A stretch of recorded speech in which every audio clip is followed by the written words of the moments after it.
我都跟他说我要买一个小小的房子，小小的地，然后来盖房子。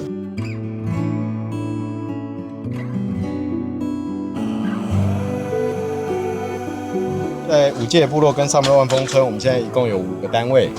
那我们采用的其实是不是一个封闭式的系统，其实是以社区为基础的一个畜牧的系统。所以我们在这个地方的发展，其实你就想象是跟着部落的生活生态一起来去规划这整个场域。所以我们跟妈妈们跟生产者的关系也都很好。像我在五界部落这边的渊源大概已经10几年了。哇，对，所以很多的孩子大概都是从他周岁的时候到国中。对，哇塞！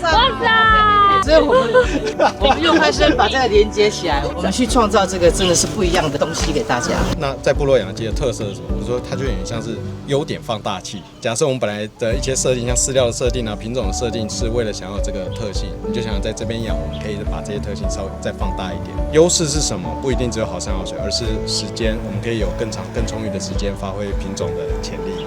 所以如果像亚麻仁对脂肪的味道，对脂肪酸的改善其实非常有帮助的，对健康改善有帮助。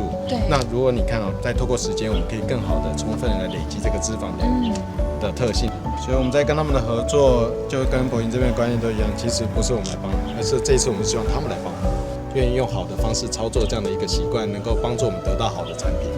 你有晒太阳的，或是有在运动的鸡，吃起来真的是比较不一样。